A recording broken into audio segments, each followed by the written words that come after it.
Bueno, en el video anterior habíamos abordado lo que hace a la gestión o administración estratégica. En ese sentido, como breve recordatorio, diremos que la administración estratégica o gestión estratégica puede ser conceptualizada, puede ser vista como un proceso en donde el administrador, o los administradores desde luego, se centran no solo en lo que sucede dentro de la organización, a lo cual nunca puede dejar de prestarse la atención, sino que sobre todo tiene que ver con la adaptación eficiente al contexto. Esto que es importantísimo tenerlo en cuenta. De esta manera, la evaluación comienza por hacer un estudio, una evaluación del ambiente interno para detectar las fortalezas y debilidades y de la misma manera, o de manera análoga, evaluar el entorno competitivo, el entorno, el contexto en el cual se desenvuelve la empresa, en donde encontrará o podrá encontrar oportunidades y amenazas. Ya cada uno de estos conceptos los vimos anteriormente, aunque son bastante fáciles de advertir. Comenzamos entonces viendo en el video anterior una metodología para poder detectar los factores internos y determinar en consecuencia que permitan establecer y determinar cuáles son las fortalezas y debilidades que tiene la organización. Y a esos efectos planteamos lo que se denomina la rueda operativa, a partir de la cual podemos ir deduciendo, ir proponiendo distintos aspectos, factores que puedan ser tanto fortalezas algunos como debilidades otros, pero que también nos ha permitido ver cómo el empresario o administrador con el enfoque típicamente operativo es aquel que está preocupado solamente o por sobre todo en el funcionamiento eficiente de la rueda operativa, es decir, en los aspectos internos de la organización. Una vez más, de ninguna manera pretende aseverarse que no tenga importancia ocuparse de eso. Habrá quienes en la organización lo hagan. Pero junto con eso, y tan importante como eso, es prestarle atención a los factores del contexto y del entorno, porque no son pocos los casos de empresas, de organizaciones en las cuales, funcionando relativamente bien en lo interno, de repente factores del contexto hacen que las conduzcan, si no al fracaso, a algo muy similar.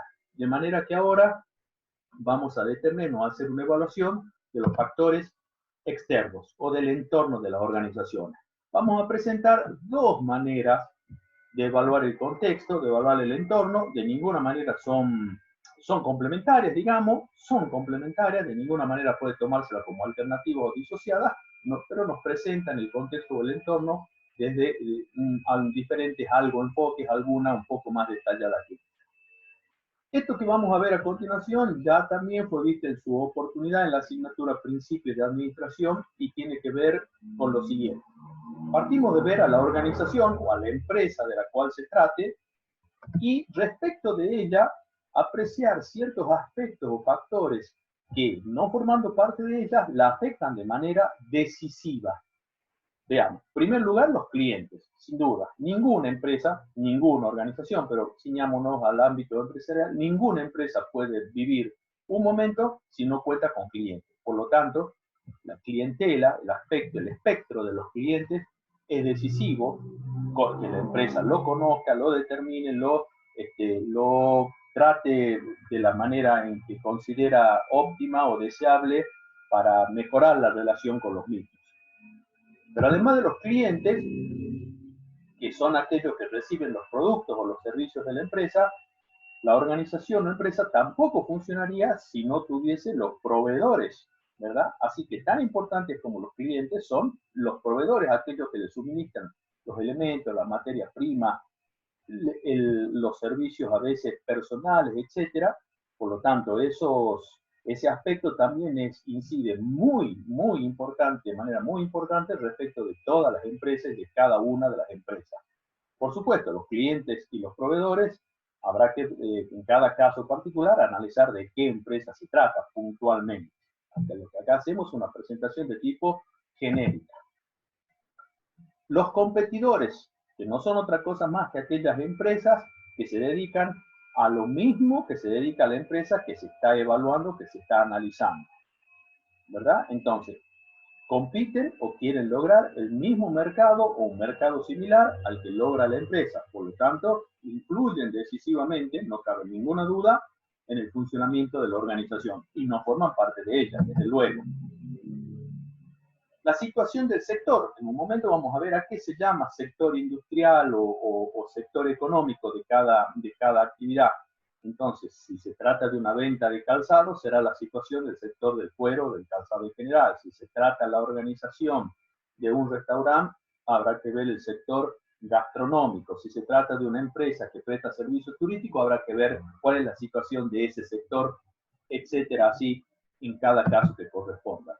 Y podemos identificar desde luego otras fuerzas, otros aspectos, otros factores que podamos incluirlo dentro de lo que se denomina el microentorno, también denominado ambiente o entorno específico.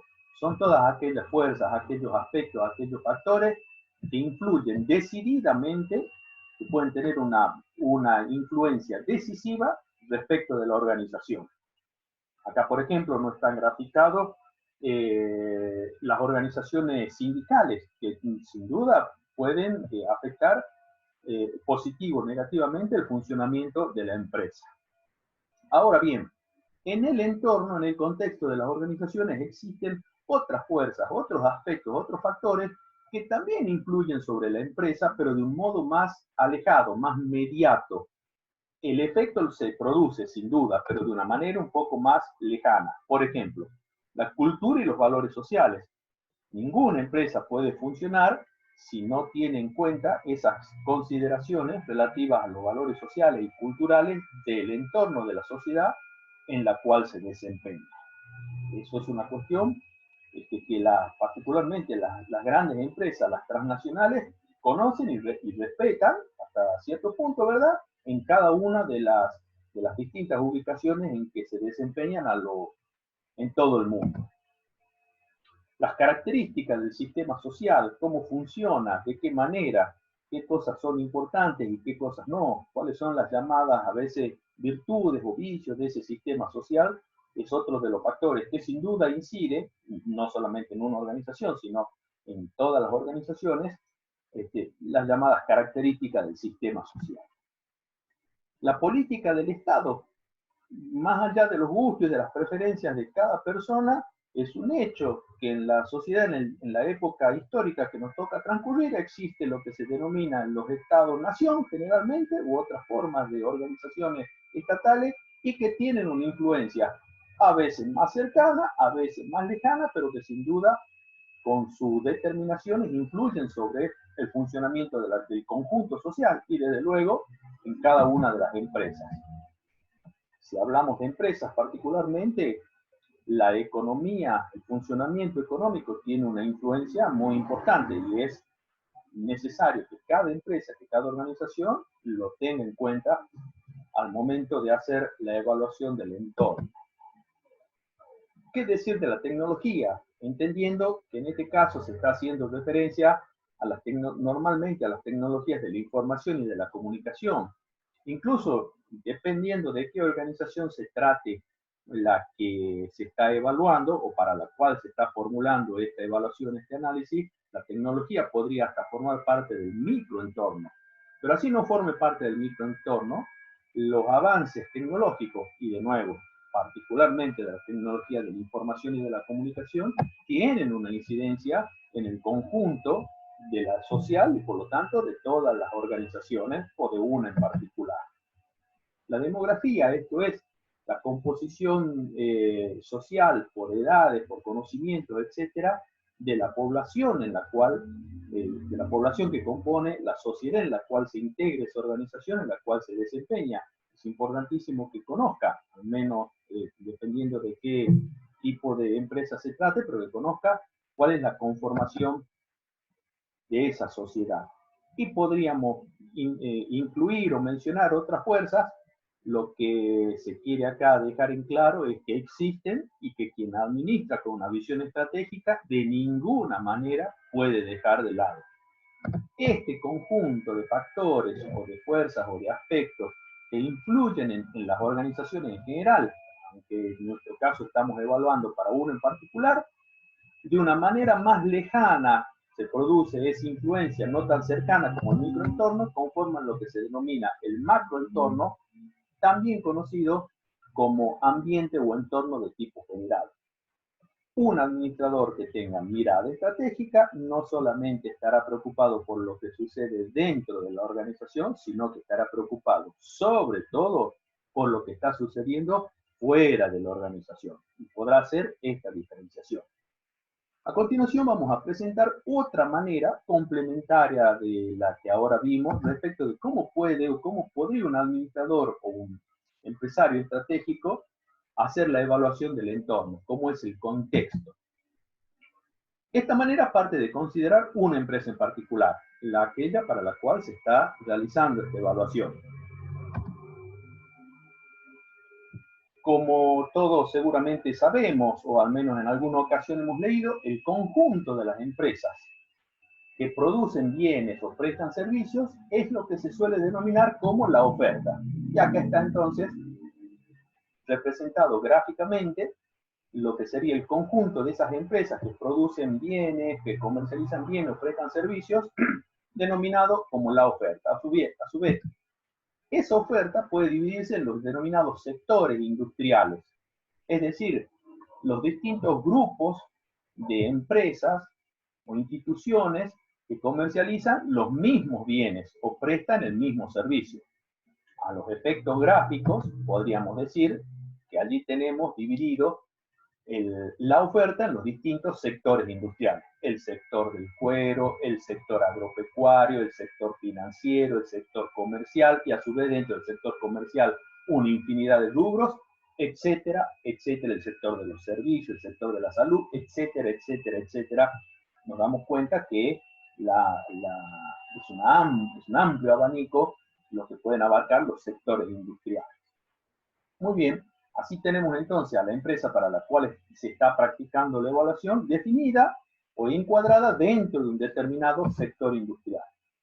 Ahora bien, todas las empresas que forman parte de un mismo sector industrial son, que duda cabe, lo que se denomina los competidores directos, es decir, aquellos que tienden a lograr la mayor participación. Se entiende que un competidor quiere siempre lograr una mayor participación en el mercado en el cual se dedica junto o compitiendo con las otras empresas.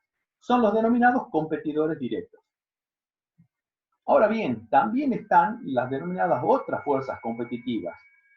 Son aquellas empresas que, sin ser una competencia directa, tienen o pueden tener una influencia decisiva respecto de la empresa que se está evaluando o que se tiene en consideración. Por ejemplo, competidores potenciales. Si esta empresa que estamos evaluando es una empresa que se dedica al rubro de la explotación aviar, ¿verdad? Tal vez deba pensar que empresas que se dedican a rubros u otras explotaciones análogas en algún momento pueden pasar a ser competidores directos. Por ejemplo, una empresa que se dedique a la producción de huevos, solamente huevos de gallina, puede en algún momento decidir, por la similitud, por la cercanía, decidir pasar a la producción aviar, ¿verdad? Entonces, son los competidores potenciales. Tiene que evaluar también una empresa los denominados bienes sustitutos, es decir, aquellos que el consumidor puede llegar a adquirir en lugar de él que provee la empresa. Entonces, si la empresa se dedica a la producción aviar, deberá tener en cuenta que eventualmente el consumidor puede llegar a reemplazar el pollo, ¿verdad?, por otros alimentos, si acaso el precio del pollo se encareciese de una manera que empezase a limitarlo en ciertos sectores de la sociedad. Tiene que tener en cuenta los proveedores, porque el que en la actualidad es un proveedor de esa empresa, mañana podría convertirse en competencia directa, o bien podría pasar a proveer a otras empresas. Por lo tanto, esas otras fuerzas competitivas deben ser también convenientemente evaluadas, los proveedores.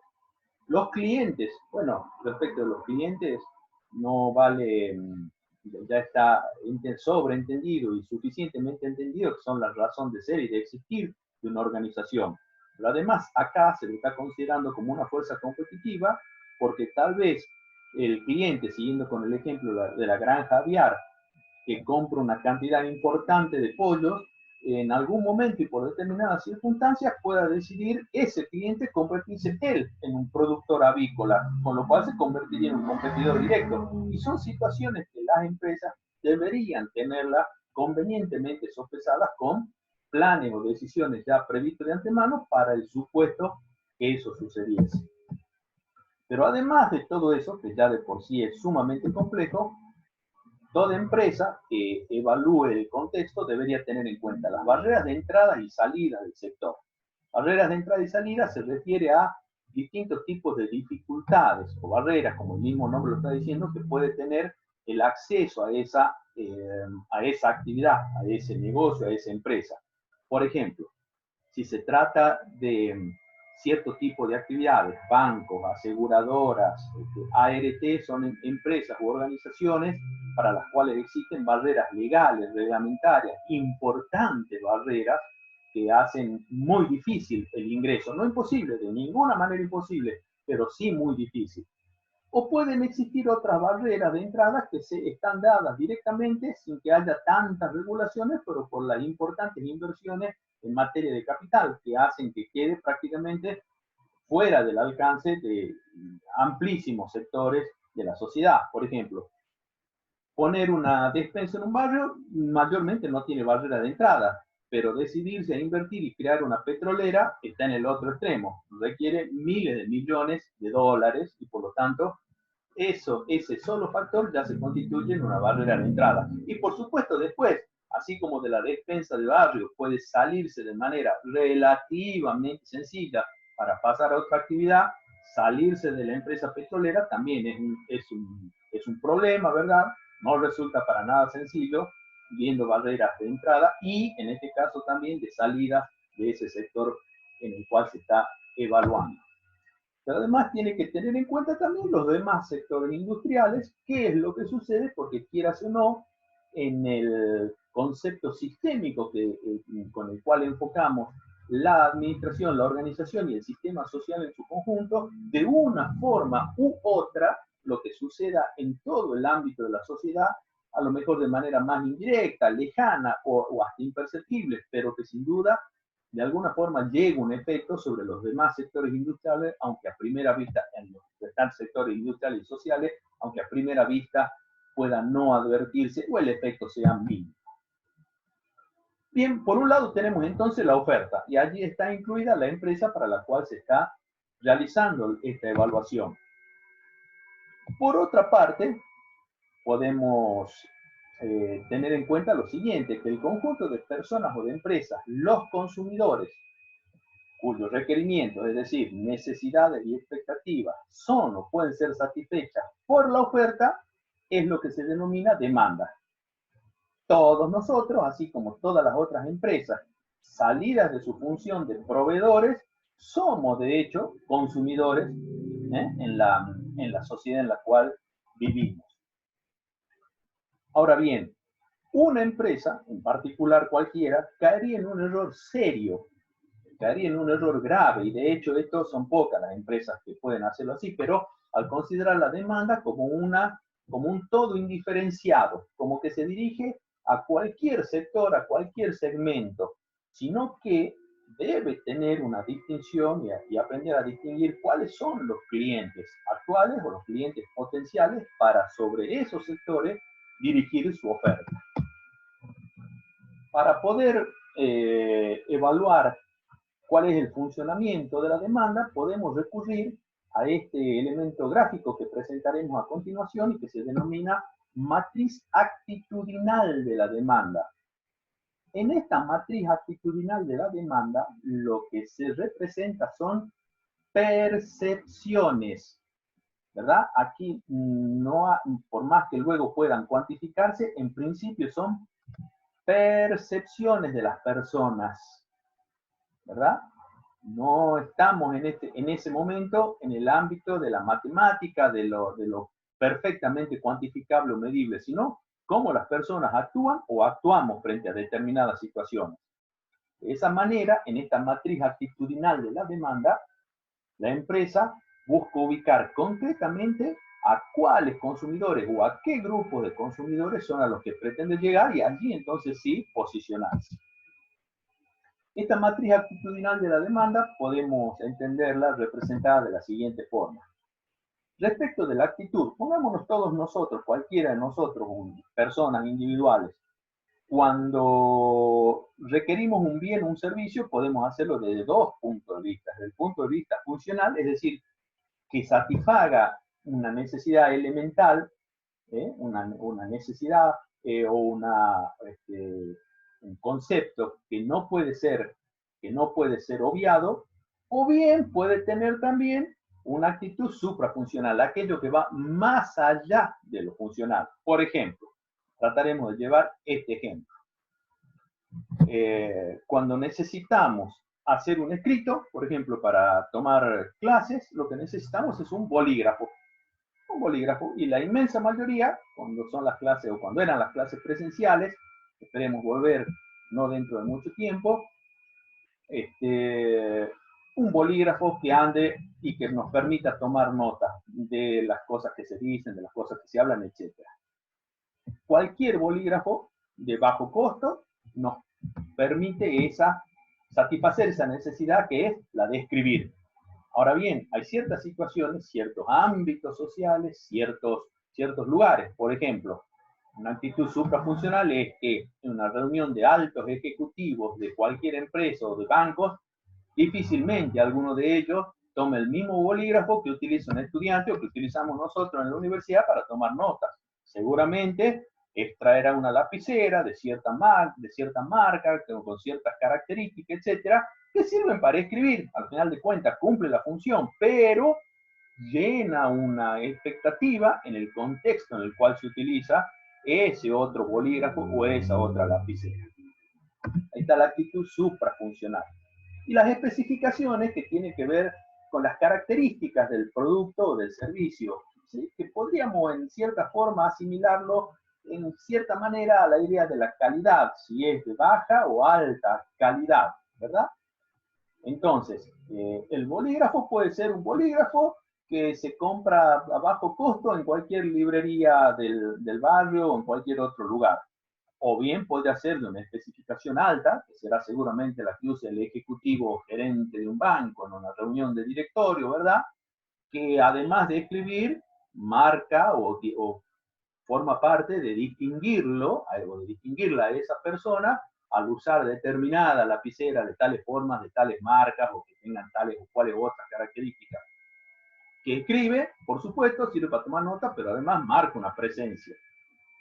Entonces, teniendo en cuenta estas dos coordenadas, la actitud y las especificaciones, que a su vez pueden ser subdivididas en tantas cuadrículas como nos pareciese que pudiese existir. Por ejemplo, la empresa tiene que empezar a distinguir, de acuerdo a esta clasificación, cuáles son los grupos a los cuales va a dirigir su atención.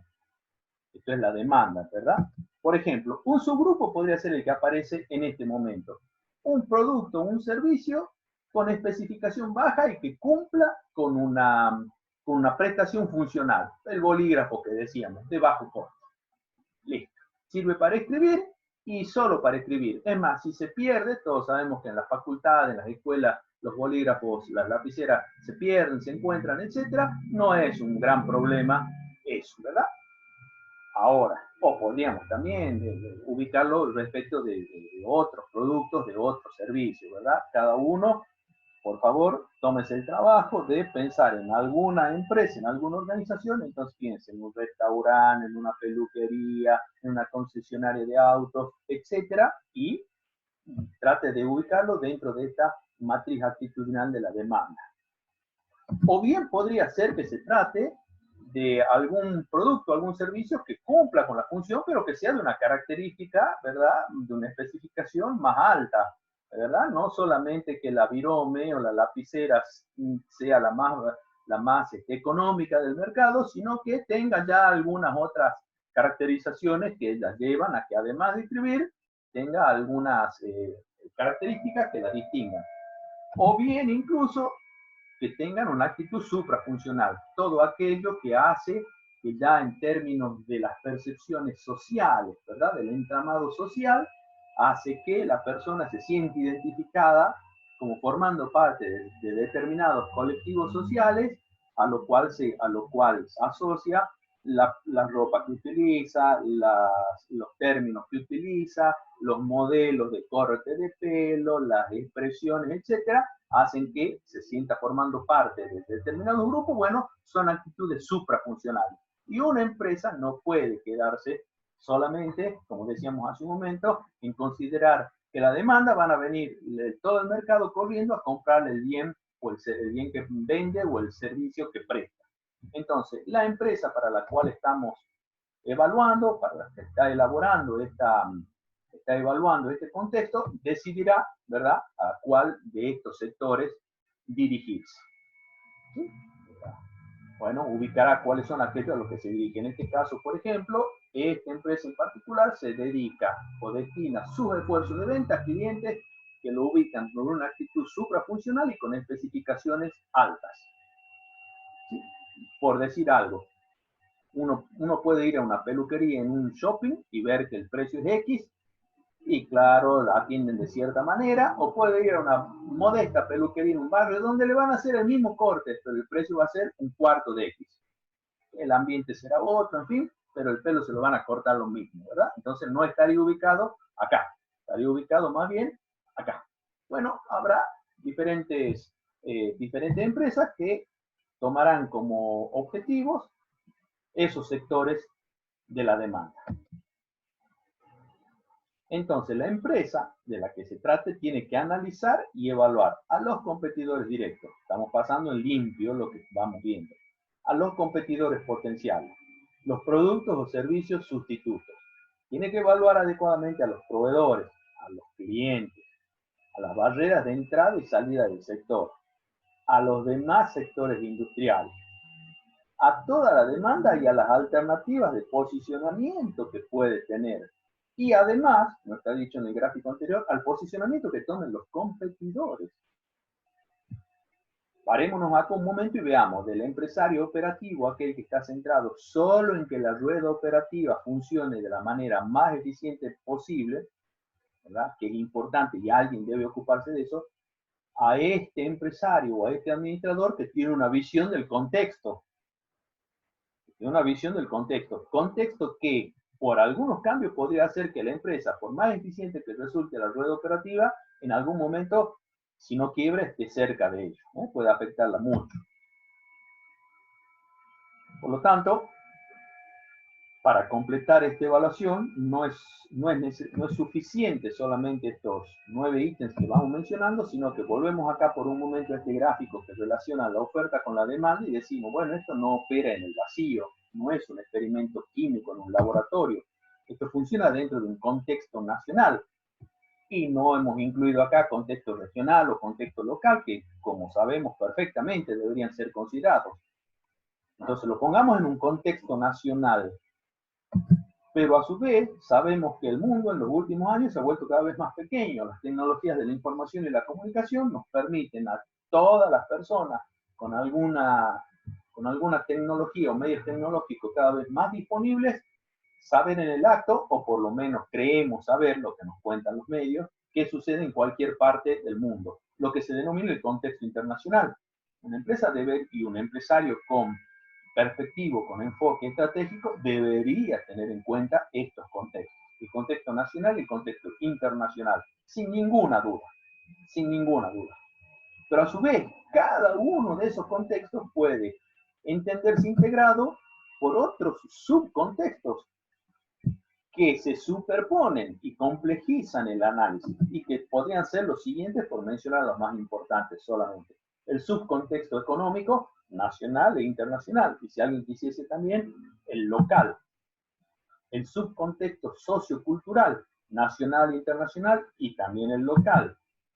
El subcontexto tecnológico, nacional e internacional, y por supuesto también el local.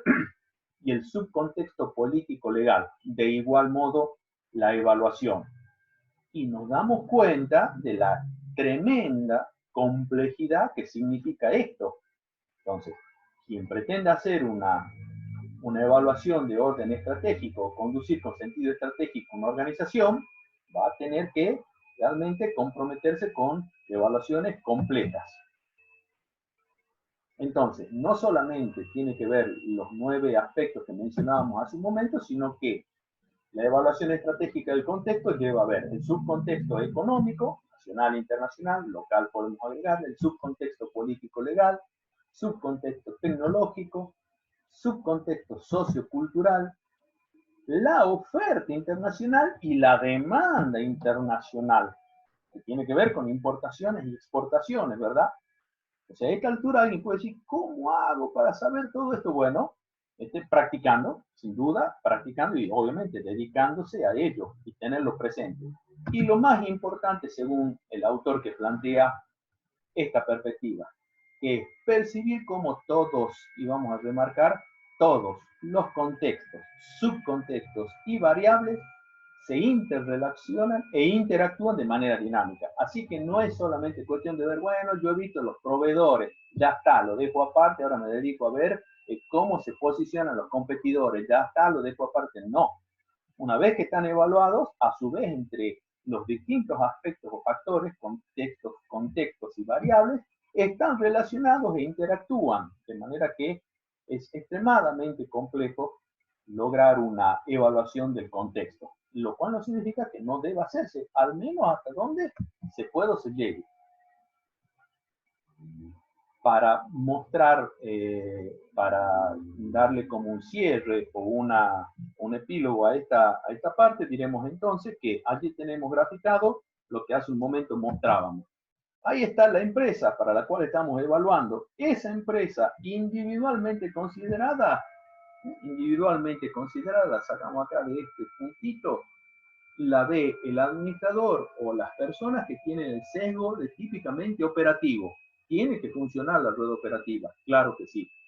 Pero esto nos ha permitido, o nos permite ver, que el enfoque operativo, que solo se concentra en la rueda operativa, o le pone especial énfasis a la rueda operativa, es el que ve esta parte, la rueda operativa, y cómo funciona. Es esencial, es imprescindible. Pero tan imprescindible como eso es el enfoque estratégico, que evalúa el contexto y a la organización dentro de ese contexto. El enfoque estratégico ve así, ve todo esto cuando se evalúa el contexto en general, ¿verdad? Entonces eso nos permite diferenciar un enfoque operativo y un enfoque estratégico. Y finalizamos, porque esta evaluación se hacía con el objetivo de permitir a la empresa establecer algunas posibles estrategias de comportamiento en función de los factores externos y los factores internos evaluados con anterioridad, que para eso mostramos rueda operativa y distintas maneras de evaluar el contexto. Entre los factores internos dijimos, debe establecer o debe identificar cuáles son debilidades y fortalezas de la empresa. Y para eso puede ser de ayuda ver, orientarse por los distintos aspectos de la rueda operativa. Estará débil o fuerte en algún aspecto de la producción o de la comercialización o de las cobranzas o de la información dentro de la organización o en cuanto a la gestión del personal, a la capacitación. Bueno, todo eso, debilidades y fortalezas y una cantidad de ítems que podrían abrirse, dependen de los factores internos, que una vez más reiteramos, una buena orientación puede venir, puede ser proveniente de la rueda operativa. Mientras que en el contexto, los factores externos permiten establecer amenazas y oportunidades. Por lo tanto, del cruce de estos distintos factores van a dar distintos tipos de estrategias.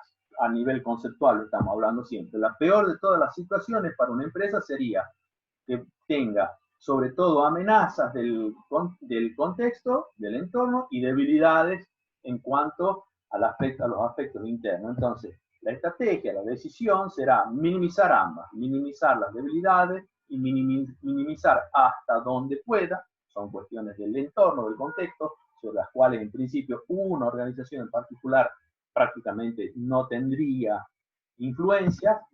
Esa estrategia suele denominarse de supervivencia.